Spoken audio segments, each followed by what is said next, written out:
오늘 우리에게 신앙의 본질이 무엇인지 묻는 그 텍사스의 어느 교회에 한 이야기가 있습니다.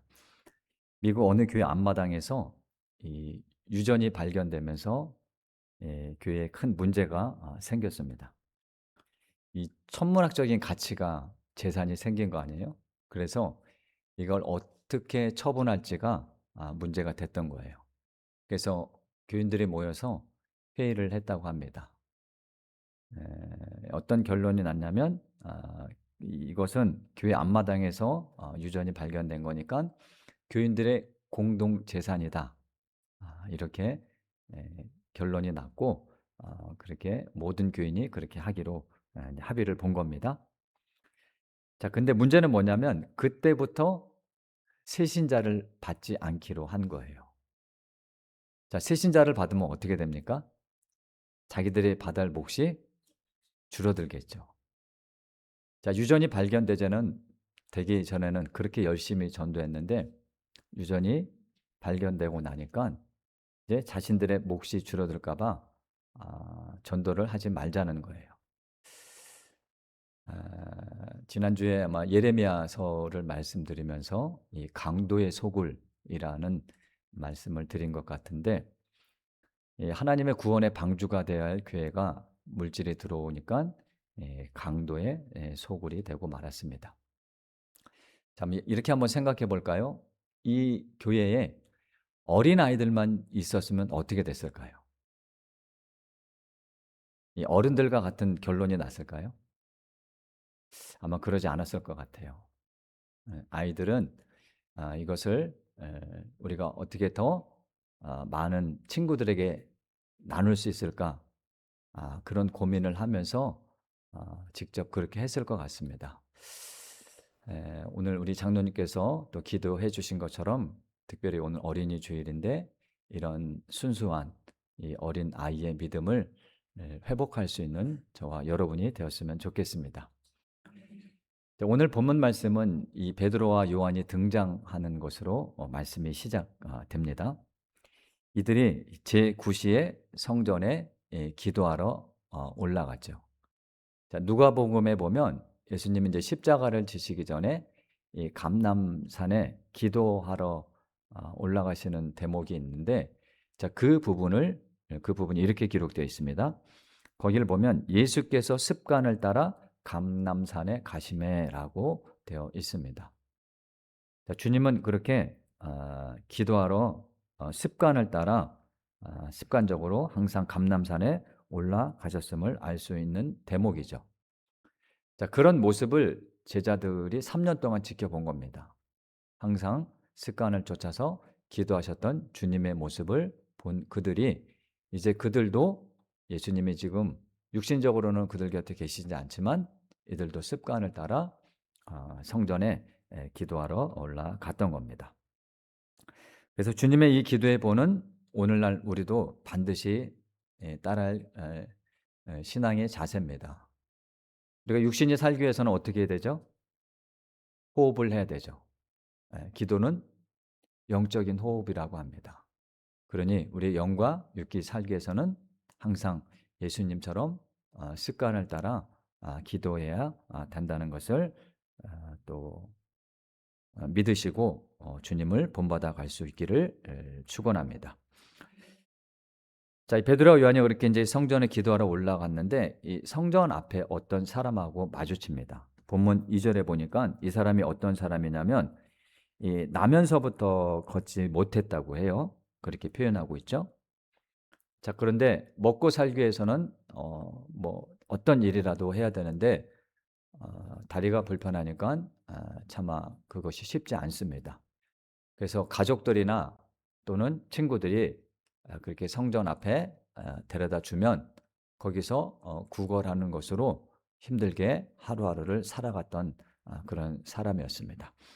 자, 그런데 이 본문을 보면 굳이 밝히지 않아도 내용을 이해하는데 전혀 문제가 되지 않는데 이 사도행전 저자는 이 사람이 어디에 앉아서 구걸했는지 그 장소를 정확하게 밝히고 있습니다. 자, 거기가 어디라고 기록하고 있죠?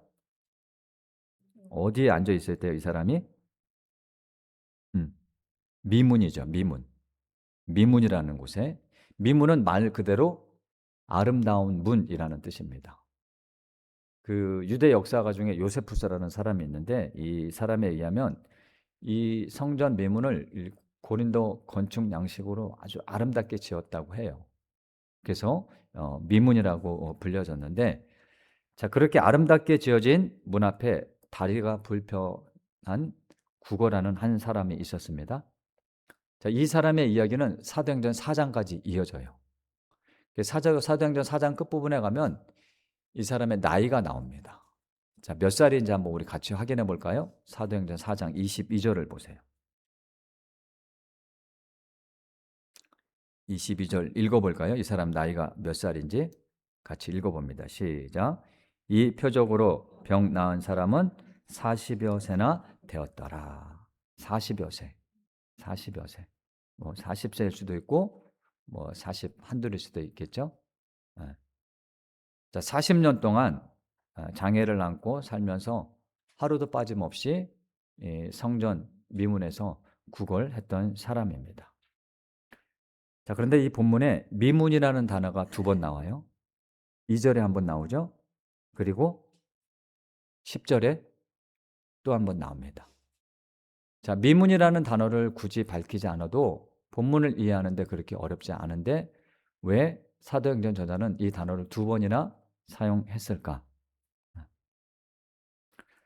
자, 성전으로 들어가는 문마저 아름답게 지어진 성전, 거기에는 대제사장들을 비롯한 수많은 종교인들이 있을 겁니다. 그리고 이 성전은 하루에도 많은 사람들이 오가는 곳이죠.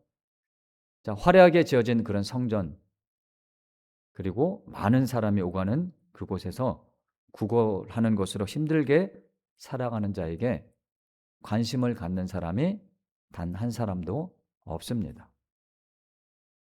자, 하나님께서 바벨론의 포로로 잡혀간 이스라엘 백성들에게 그들을 회복해 하시겠다고 희망의 메시지를 주실 때에 반복해서 하셨던 말씀이 있는데 그 말씀들 중에 동일하게 등장하는 사람들이 있습니다.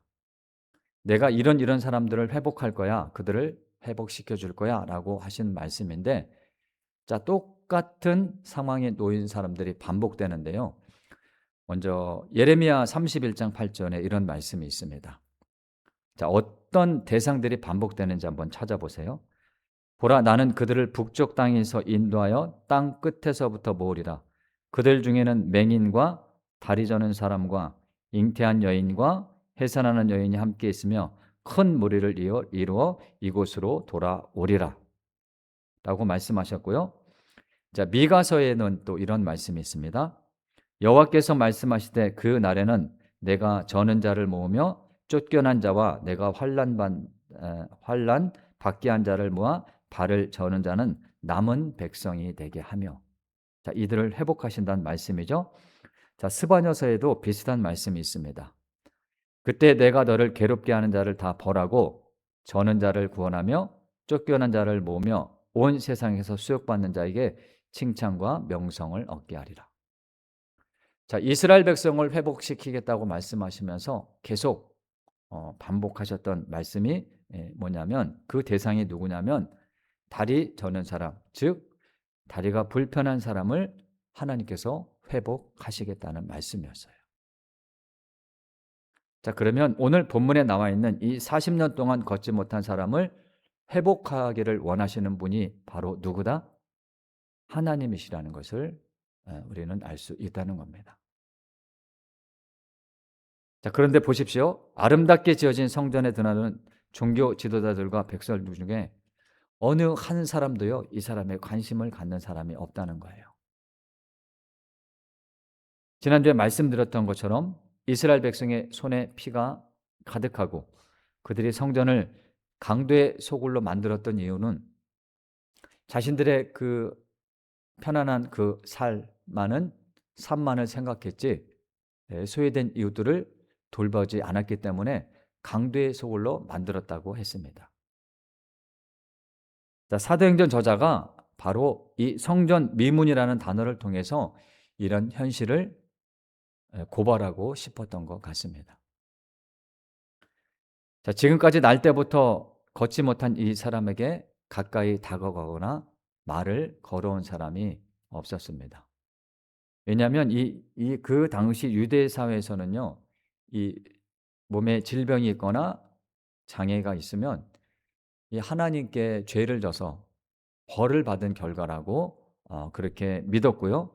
또한 부정하다라고, 병에 걸린 사람은 부정하다라고 그렇게 생각했기 때문에 이 사람에게 가까이 가지 않을 뿐더러 사람들은 그를 죄인 취급을 했다는 겁니다.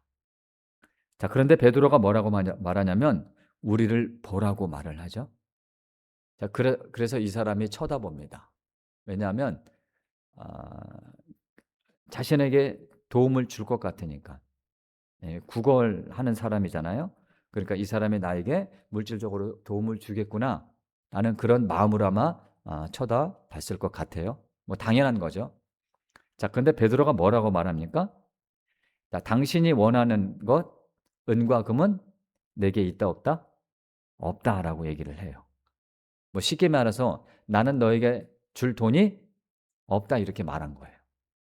자, 그러면 이 사람의 입장에서는 더 이상 베드로의 말에 귀를 기울일 필요가 없는 겁니다.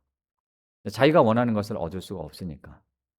자, 그런데 그때 베드로가 이 말에 이어서 또 이렇게 말을 하는데요. 그 부분을 같이 읽어볼까요?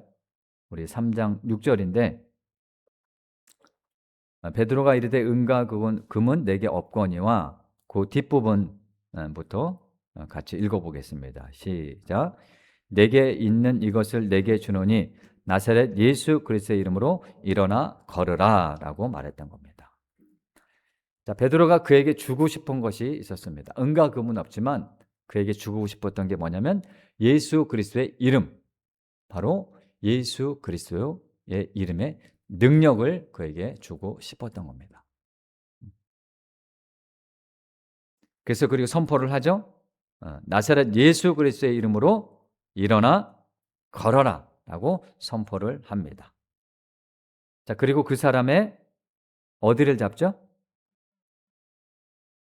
7절을 보니까 오른손을 잡았다고 돼 있어요.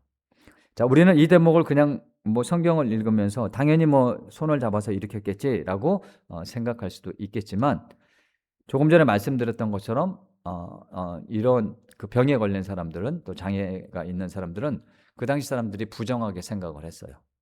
그래서 이 손을 잡는 것은 율법으로 어긋나는 행위입니다. 자신도 부정하게 되는 거예요. 그래서 일반 사람들이 이렇게 병자의 손을 대는 일은 유대 사회에서 금기 사항 중에 하나였습니다. 그런데 베드로가 그 사람의 손을 주저하지 않고 잡죠. 이거는 뭐 그 당시 사람들이 이해하기 힘든 행동입니다. 자, 그러면 베드로에게 어떻게 해서 베드로가 이렇게 할 수 있었을까? 이 믿음의 힘이 어디에서 비롯되었을까? 자, 마태, 마가, 누가복음 모두 그 세 성경을 보면 주님이 많은 병자들을 고치시지만 그 가운데서 한센병 환자를 고치시는 그런 내용이 똑같이 나오죠. 마태, 마가, 누가에 동일하게 기록되어 있습니다. 자, 이 사람들은 당연히 이 사람들도 부정한 사람들이에요. 한센병에 걸리면 이제 피부병이니까 가족들도 같이 살 수 없습니다. 그래서 성 밖으로 쫓겨나서 그들끼리 이렇게 무리를 지어서 살았어요. 자, 그런데 그 사람들 가까이에 예수님이 지금 가고 계시는 겁니다.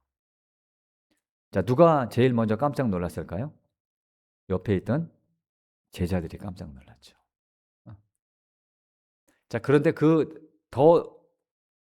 이 제자들이 깜짝 놀라는 대목이 뭐냐면 이 마태복음, 마가복음, 누가복음에 이 똑같은 이 반복되는 문구가 있는데 그 대목이 뭐냐면 예수께서 손을 내밀어 그에게 대시며라는 부분입니다.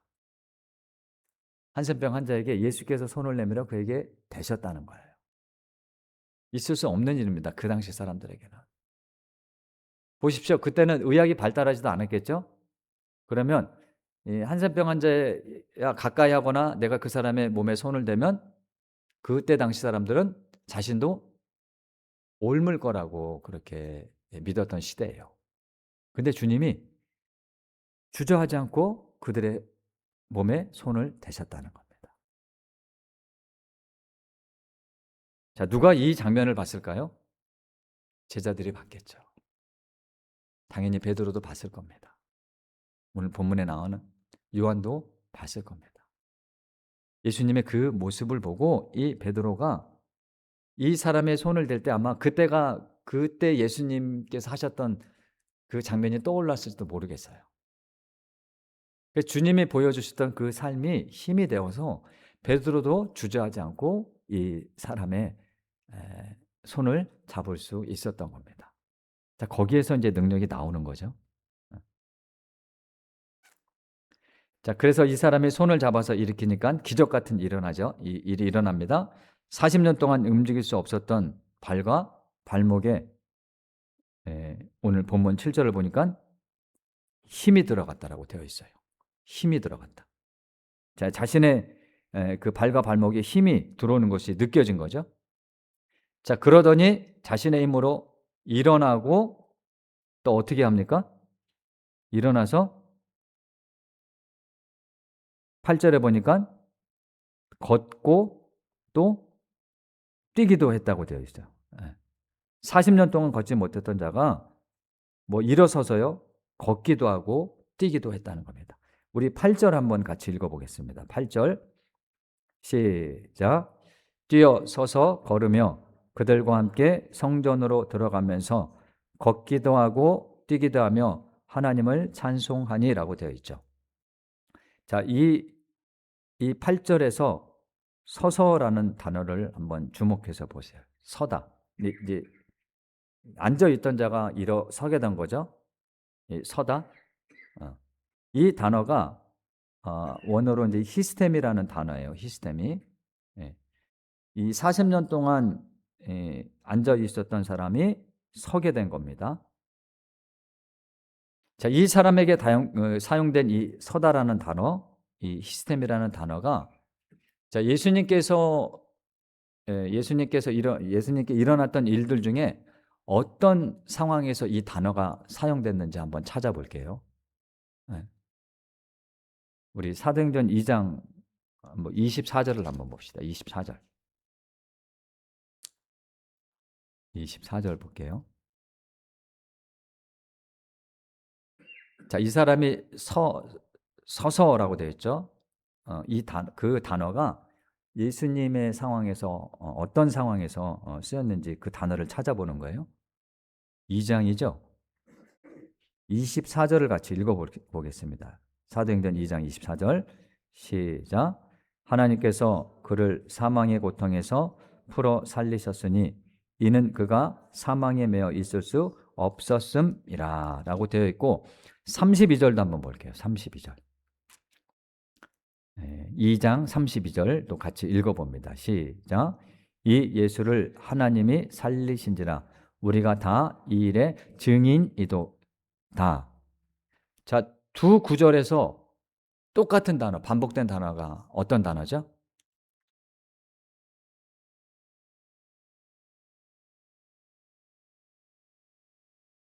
똑같이 반복된 단어. 24절하고 32절에서. 그렇죠. 살리셨으니. 살리시다라는 단어입니다. 살리시다. 자, 살리시다라는 이 단어가 두 개의 단어가 이게 합쳐진 거예요. 이 아니스템이라는 단어인데 아나, 다시라는 단어하고 조금 전에 그 본문에서 봤던 서서, 시스템이, 서다 이 단어가 같이 합성이 돼서 만들어진 단어가 바로 살리셨다라는 단어예요.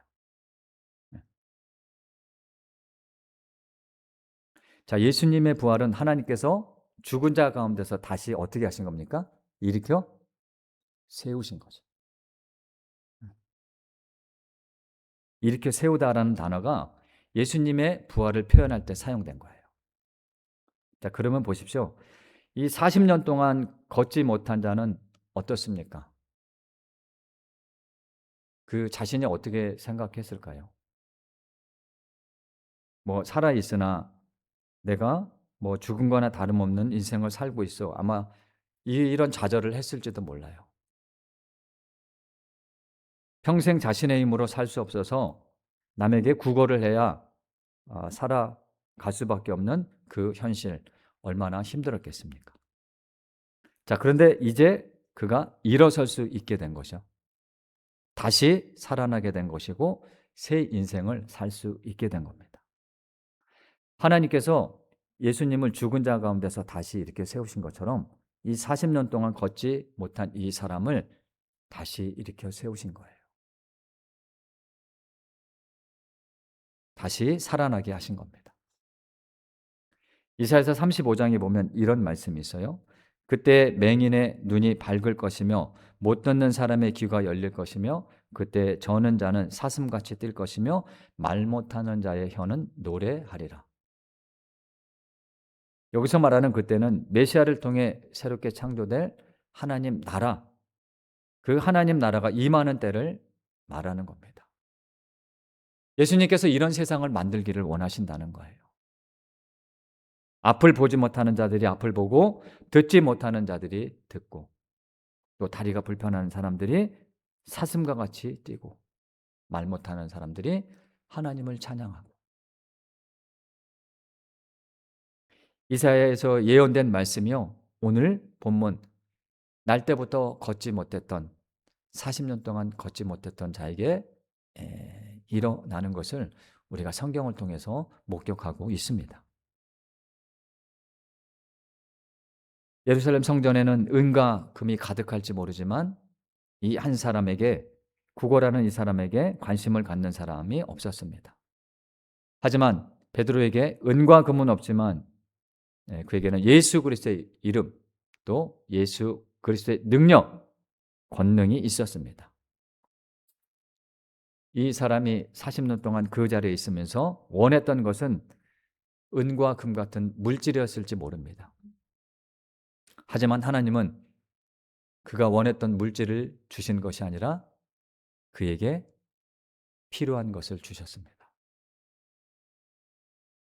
하나님은 그의 필요를 채워주심으로 말미암아 그의 인생을 새롭게 창조하신 겁니다. 자, 누구에게나 원하는 것이 있죠. 누구에게나 원하는 것이 있지만 그것이 반드시 그 사람에게 필요한 것이라고 말할 수는 없습니다. 김혜곤 교수님의 이 사도행전이라는 책에 이런 예화가 실려 있어요. 중세시대 한 교황이 이 토마스 아퀴나스 라는 사람하고 이 화려한 금으로 만들어진 그 베드로 성당을 보면서 이렇게 말을 했다고 해요. 교황이 토마스, 이제는 우리가 은과 금은 내게 없거니와 라는 말을 하지 못하겠군. 뭐 베드로 그 성당이 너무 이제 화려하게 멋있게 지어져 있으니까 성경에 나와 있는 이 말을 이제 쓸 수 없다는 거예요. 그때 토마스 아퀴나스가 뭐라고 말하냐면, 자, 음과 금은 없다라는 말뿐 아니라 오늘 본문에 나와 있는 것처럼 내게 있는 이것을 내게 주노니 나사렛 예수 그리스도의 이름으로 일어나 걸으라 라는 말도 하지 못할 겁니다 라고 했다는 거예요. 이제 우리 교회는 예수 이름의 권세가 없습니다. 어마어마한 베드로 성당을 짓기 위해서요, 교황뿐만 아니라 그 신부들이 신자들에게 면죄부까지 팔면서 그것을 모은 것으로 그 성당을 지었던 겁니다. 성당에는 그들이 원하는 은과 금은 가득할지 몰라도 이 토마스의 말처럼 예수 그리스도의 이름의 능력이 사라진 겁니다. 자, 교회에 필요한 것은 은과 금이 아니라 바로 예수 그리스도의 이름의 능력임을 믿습니다. 성전 미문에 앉아있던 자가 원하는 것, 당장 오늘 하루를 살아갈 물질이었을지 모르겠습니다. 하지만 하나님은 그가 원하셨던 것은 물질을 주시진 않았습니다. 대신 그에게 반드시 필요한 것, 40년 동안 걷지 못했던 자를 다시 걷게 하셨다는 것, 새로운 인생을 살게 하신 것, 그것이 바로 그에게 가장 필요한 것이었습니다. 자, 우리가 믿는 하나님은 바로 이런 분이십니다. 여러분이 혹 원하는 대로 되지 않는다고 불평하거나 좌절하지 않습니까? 자, 그럴 때마다 걷지 못했던 자를 일으키신 하나님을 기억하시기를 바랍니다. 하나님은 우리가 원하는 것이 아니라 우리에게 필요한 것을 공급해 주시는 분임을 믿습니다. 신실하신 하나님은 우리의 일시적인 문제 해결이 아니라 근본적인 그런 문제를 해결해 주시는 분임을 또한 믿으시기를 바랍니다. 그래서 하나님이 사랑하시는 여러분, 우리의 필요를 채워주시는 하나님을 온전히 신뢰하십시오. 그분만을 온전히 신뢰하는 믿음 안에서 그 믿음으로 예수 그리스도의 이름의 권세가 여러분의 삶 가운데 충만하게 임하시기를 주님의 이름으로 축원합니다.